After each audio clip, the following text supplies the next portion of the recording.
What if I told you Pokemon Go is starting to become a very interesting issue amongst not just Niantic, not just the fan base, but literally Google themselves or Google Play? It's your boy Franklin. Before we get into it, please like and subscribe. Turn on the notification bell as it will help me a lot, and your support will always be free, and I appreciate every single one of you out there. Now, I already done a video about Pokemon Go, but it's kind of funny how things transpired over the past couple of weeks, and I wanted to get more into it. So stay tuned, strap your seatbelts, because it's going to be a very interesting ride. And I like to hear your guys' opinions about this as well. I know a lot of us play Pokemon Go, including myself, and I wanted to know more about your guys' opinion.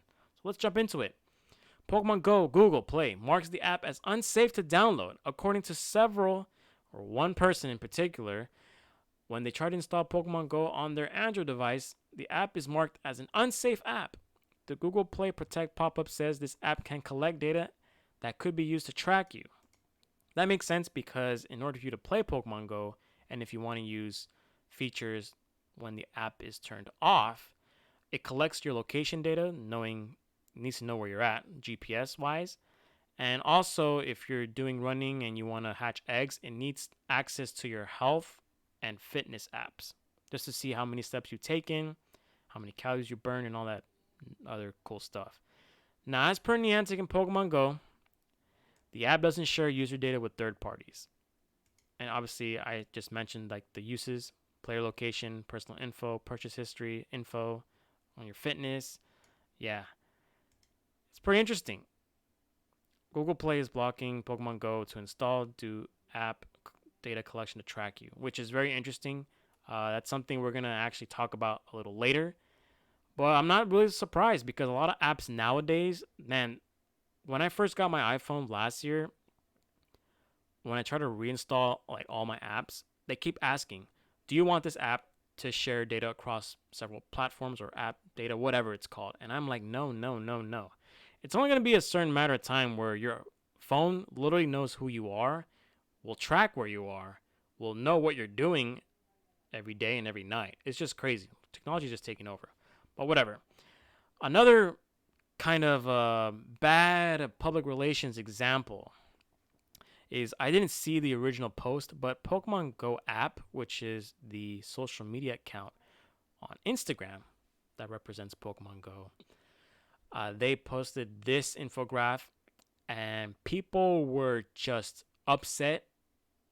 Obviously, they're upset because of the stuff that's going on with the game, but they're just more upset at the fact that Niantic and Pokemon Go social media marketing team, whatever you want to call them, they're just dousing the flames with more gasoline.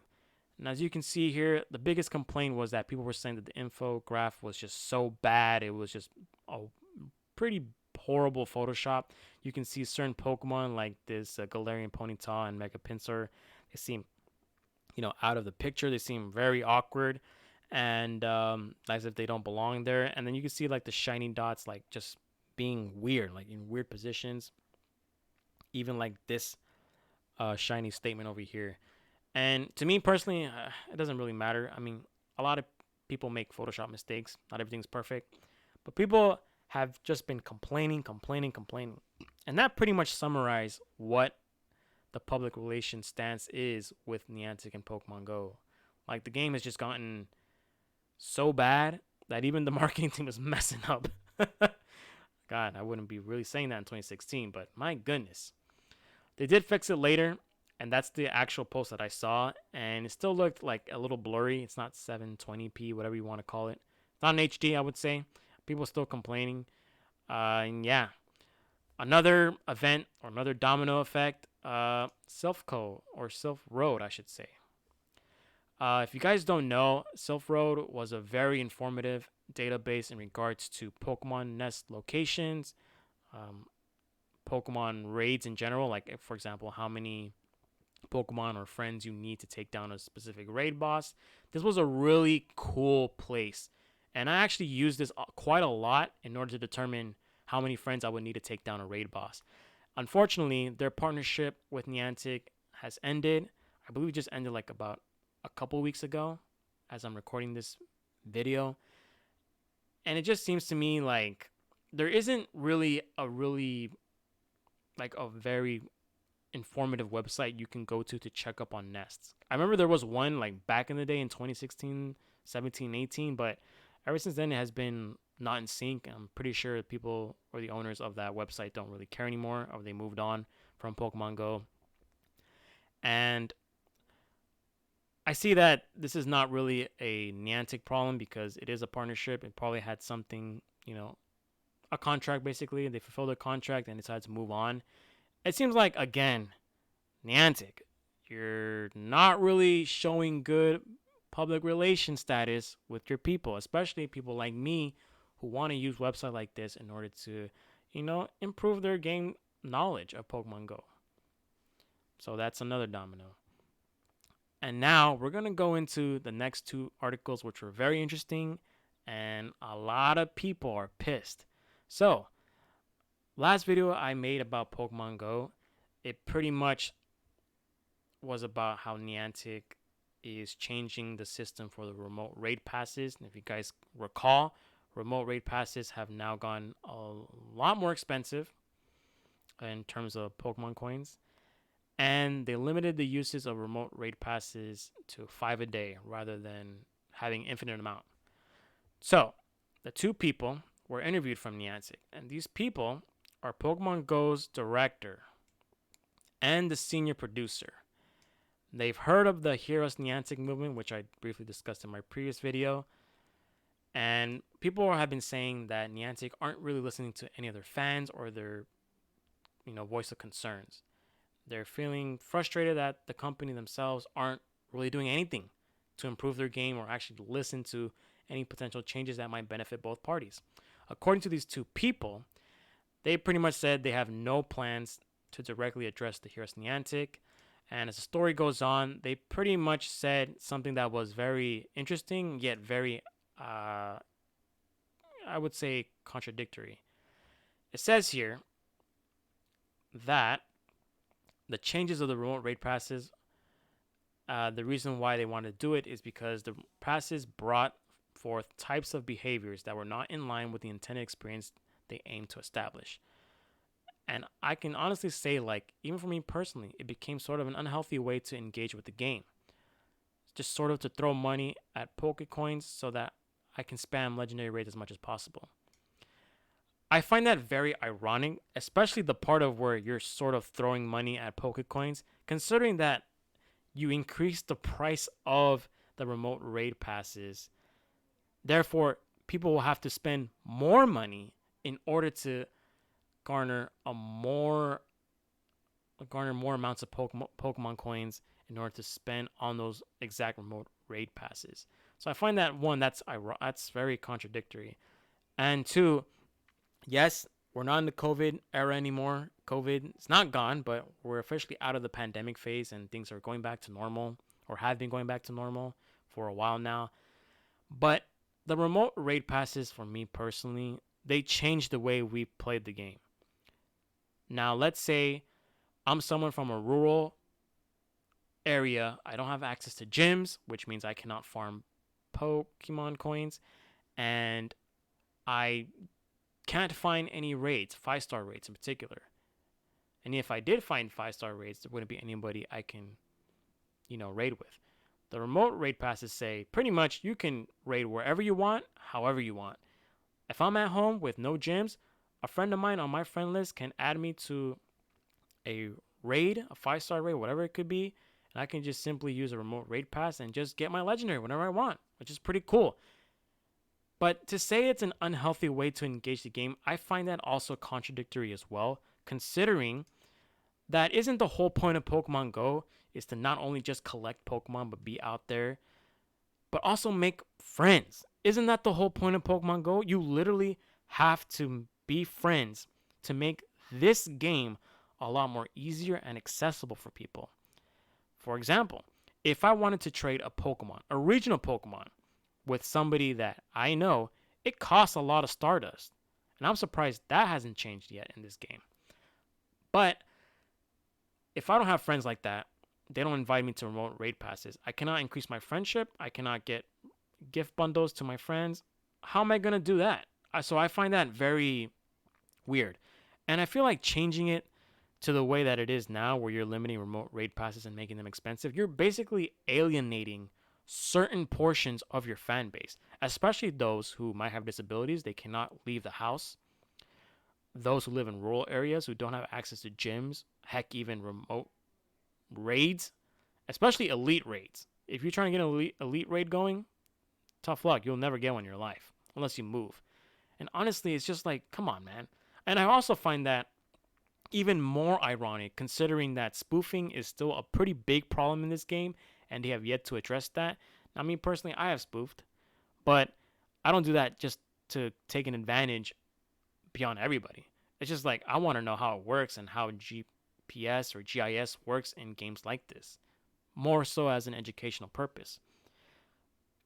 So I'm just saying, remote raid passes are the least of their concerns, but they made it to a point where people are just mad. Now, literally every single comment I see on Instagram or Twitter or even news articles like on Yahoo, like this one, for example, like they're pretty like very angry. I have yet to see a sympathizer with Niantic, so it goes to show like your PR is not good right now. And I kind of find it funny that this person also says, I think what we are coming out in 2023 is really going to blow people away. Oh, you're blowing people away, all right. Away out of the game, and for good.